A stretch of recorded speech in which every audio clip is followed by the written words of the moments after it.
Hello Kushikam James, how are you all? ఈ రోజు మనము టీఎస్పీఎస్సీ ఆర్ ఏపీఎస్సీ కెమిస్ట్రీ జేఎల్కి సంబంధించిన ప్రీవియస్ క్వశ్చన్ పేపర్ 2009కి సంబంధించింది. దానిలో పార్ట్ 6 గురించి చెప్పుకోబోతున్నాం. ఇంతకుముందు పార్ట్ 5 వరకు మనం కొన్ని క్వశ్చన్స్ అండ్ ఆన్సర్స్ డిస్కస్ చేసాము. ఈ రోజు పార్ట్ 6 చెప్పుకోబోతున్నాం. Let us start our video.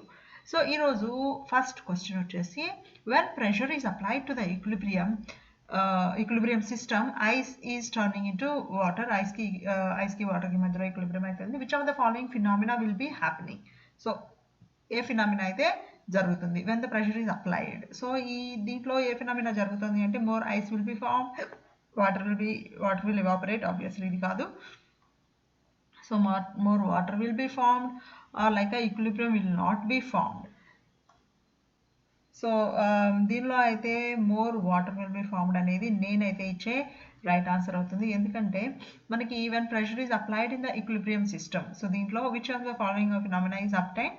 So దీంట్లో ఎప్పుడైతే ప్రెషర్ ఎప్పుడైతే ఎక్కువ అప్లై చేస్తామో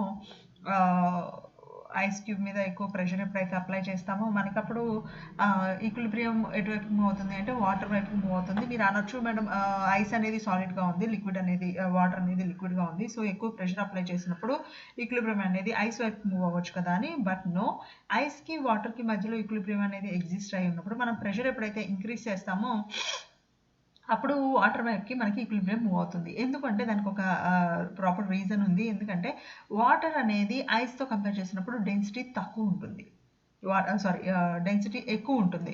యూనో మనకి అబ్నార్మల్ క్యారెక్టరిస్టిక్ ఆఫ్ వాటర్లో అది కూడా చెప్తాము. అందుకనే మన ఐస్ అనేది వాటర్లో ఫ్లోట్ అవుతూ ఉంటుంది. ఆల్రెడీ ఈక్విలిబ్రియం సెట్ అయిందని చెప్పాడు. సో ప్రెషర్ ఎప్పుడైతే ఎక్కువ అవుతుందో డెన్సిటీ ఎటువైపు ఎక్కువ ఉంటుందో అటువైపుకి ఈక్విలిబ్రియం అయితే మూవ్ అవ్వాలి. సో దానివల్ల ఐస్ వాటర్ ఈక్విలిబ్రియంలో ఉన్నప్పుడు let's say they are the constant temperature అని మనం అస్యూమ్ చేసుకుంటే ఈక్విలిబ్రియంలో ఉన్నాయి కాబట్టి ఆబ్వియస్గా ఐస్ అండ్ వాటర్ రెండు కూడా ఒకటే టెంపరేచర్ దగ్గర ఉన్నాయి. సో అప్పుడు మనం ఎక్కువ ప్రెషర్ అప్లై చేస్తే మోర్ డెన్సిటీ ఎటువైపు ఉందో అటువైపుకి ఈక్విలిబ్రియం అయితే షిఫ్ట్ అవ్వాలి. So I'm gonna give with more water will be formed. అది మనకి రైట్ ఆన్సర్ అవుతుంది. ఓకేనా.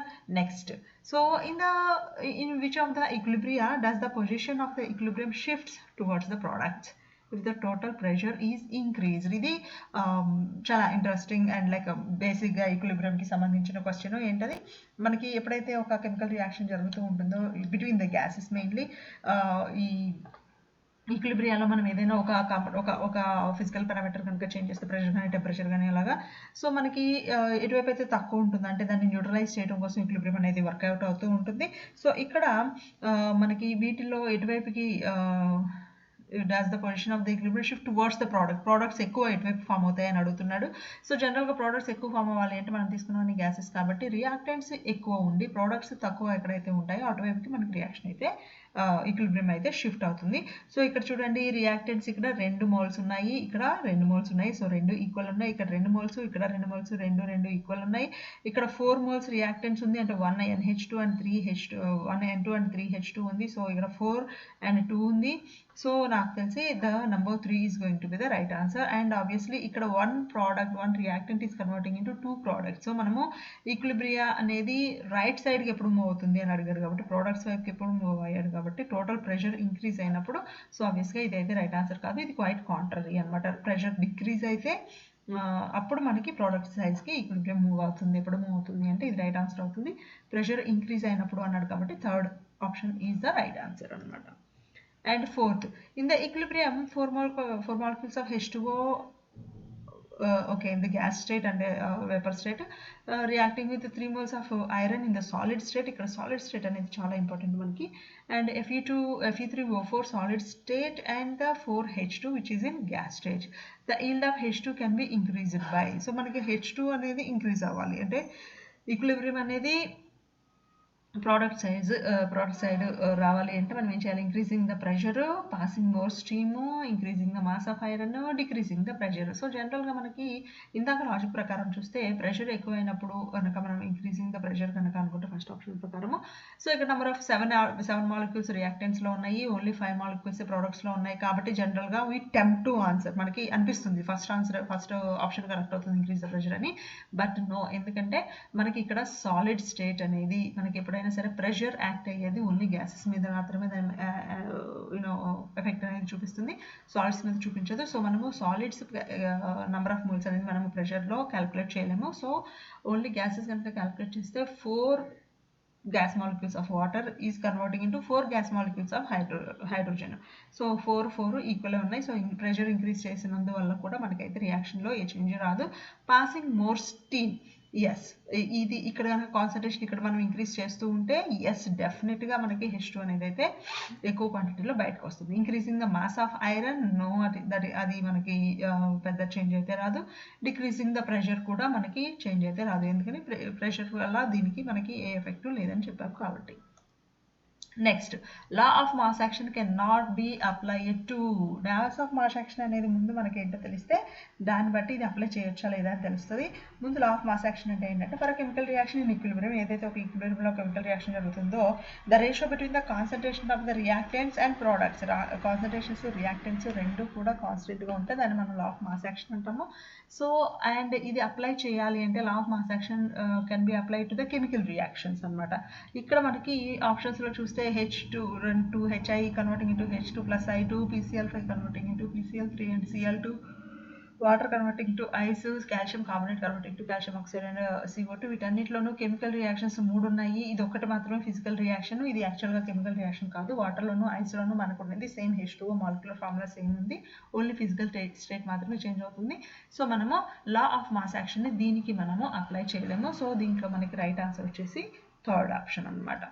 Next, according to the first law of thermodynamics, first law of thermodynamics ఇది స్ట్రైట్ క్వశ్చన్ మనకు. ఫస్ట్ లా ఆఫ్ థర్మోడైనమిక్స్లో మనం ఏం చెప్తాము అంటే the delta E is equal to Q minus W, ఇది మనకి స్ట్రైట్గా ఫార్ములా, ఫస్ట్ లా ఆఫ్ థర్మోడైనమిక్స్కి సంబంధించిన ఫార్ములా. వేరే డెల్టా E అనేది ప్రాసెస్ జరుగుతున్నప్పుడు change in the internal energy అంటాము. Q అంటే ఎంత హీట్ అనేది అబ్జర్వ్ చేసుకునింది అనేది, అలాగే W అంటే ఎంత వర్క్ అనేది జరిగింది అనే దాని గురించి వస్తుంది అనమాట. Next 46th question, according to Kirchhoff's equation the following factor affects the heat of the reaction. Kirchhoff రియాక్షన్లో మనము delta H equal to delta U plus R delta T అని చెప్తాము. సో మిగిలిన వాటన్నింటికంటే కూడా డెల్టా H కిర్చాఫ్ ఈక్వేషన్ కనుక తెలిస్తే delta H is equal to delta U plus R delta T అని చెప్తాము. సో ఆబ్వియస్గా T మీద అది డిపెండ్ అయి ఉంటుంది. సో మనకి కరెక్ట్ ఆన్సర్ వచ్చేసి టెంపరేచర్ అనమాట. Okay, next 47th question. So ఈ క్వశ్చన్కి ఆన్సర్ చెప్పే ముందు ఎవరైనా మన ఛానల్ ఫస్ట్ టైం కనుక చూస్తుంటే తప్పకుండా సబ్స్క్రైబ్ చేయండి. మీ కామెంట్స్, మీ ఫీడ్బ్యాక్ నా కామెంట్ రూపంలో తెలియజేస్తే నేను దాని గురించి చాలా హ్యాపీగా ఫీల్ అవుతాను. ఇంకా కొన్ని మంచి మంచి వీడియోస్ చేయడానికి నాకు కూడా ఎంకరేజింగ్గా ఉంటుంది. Thank you. So next 47th question మనం ఆన్సర్ చేయాలి అంటే the relation between the delta E and delta H, delta E కి delta H కి మధ్యలో ఉండే రిలేషన్ ఏంటి అంటే ఆబ్వియస్గా ఇది కూడా direct ఈక్వేషనే. PV delta H is equal to delta E V అనేది మనకి డైరెక్ట్ ఈక్వేషన్, డైరెక్ట్ మనకి థర్మోడైనమిక్స్లో ఉన్న ఒక ఫార్ములా అనమాట, right.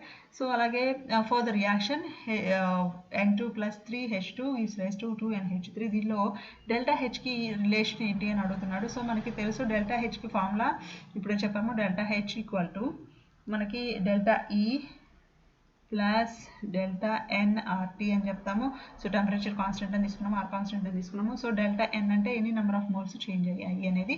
So number of moles in the reaction ఏమో రియాక్టెంట్ ఆర్ 4 ఉన్నాయి, number of moles of the product వచ్చేసి 2 ఉన్నాయి. సో మనకి delta N equal to -4 number of moles formed during the reaction, అంటే number of moles of product minus number of moles of reactant వేయాలి. So delta N equal to నాకు -2 అవుతుంది. ఈ -2 నేను ఇక్కడ కనుక సబ్స్టిట్యూట్ చేస్తే సో నాకు delta H equal to delta E minus 2RT minus అనేది అయితే వస్తుంది అనమాట. సో మనకి చూడగానే ఫస్ట్ +2 చెప్పడానికి మనం అటెంప్ట్ అయ్యి ఉండొచ్చు, బట్ కానీ కరెక్ట్ ఆన్సర్ అయితే -2RT. ఎందుకని number of moles between the difference between the number of moles in the reactants ప్రోడక్ట్స్కి మధ్యలో మనకి 2 అనేది అయితే డిఫరెన్స్ ఉంది కాబట్టి. Okay, next question, for an irreversible process the change in entropy ఎలా ఉంటుంది అంటే మనకి ఎంట్రోపీ గురించి తెలుసు. ఎంట్రోపీ అనేది ఇర్రివర్సిబుల్ ప్రాసెస్కి <0 ఉంటుంది. రివర్సిబుల్ ప్రాసెస్కి ఈక్వల్ టు 0 ఉంటుంది. అండ్ ఏ రియాక్షన్కి కూడా ఏ కెమికల్ చేంజ్ అయినా ఏ ఫిజికల్ చేంజ్ అయినా సరే ఎంట్రోపీ అనేది it can never be greater than 0. Okay, so మనకి ఆబ్వియస్గా రైట్ ఆన్సర్ వచ్చేసి రివర్సిబుల్ ప్రాసెస్ కాబట్టి it will always be less than 0 అని చెప్తాము. Okay, next. So during the isothermal expansion of ideal gas, isothermal expansion of ideal గ్యాస్లో మనము isothermal expansion అంటే ఏంటి, హీట్ ఎనర్జీ అయితే చేంజ్ అవ్వదు. ఇంటర్నల్ ఎనర్జీ ఏదైతే ఉంటుందో ఇంటర్నల్ ఎనర్జీ అయితే చేంజ్ అవ్వదు. అది అందులో మనం ఐడియల్ గ్యాస్ అని చెప్తున్నాము. సో ఆబ్వియస్గా by definition itself we're going to say the internal energy remains unaffected. Internal energy అయితే ఏ మాత్రము చేంజ్ ఉండదు. ఇంటర్నల్ ఎనర్జీ ఇంక్రీజ్ అవుతుంది అనేది రాంగ్. ఎంథాల్పీ గురించి మనం మాట్లాడము, ఎంథాల్పీ రెడ్యూసెస్ టు 0 కూడా కాదు. It is only internal energy remains unaffected అనమాట. ఓకే, సో ఈ వీడియో కనుక మీకు నచ్చితే తప్పకుండా లైక్ చేయండి. ఎవరైతే కెమిస్ట్రీ ఆస్పిరెంట్స్ ఉన్నారో, ఈ జేఎల్స్ కోసం ఎవరైతే ట్రై చేస్తున్నారో వాళ్ళందరితో ఈ వీడియోని షేర్ చేయండి. మన ఛానల్ని తప్పకుండా సబ్స్క్రైబ్ చేయండి.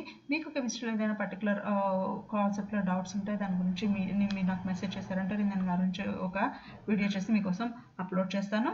See you with another video. Until then, bye.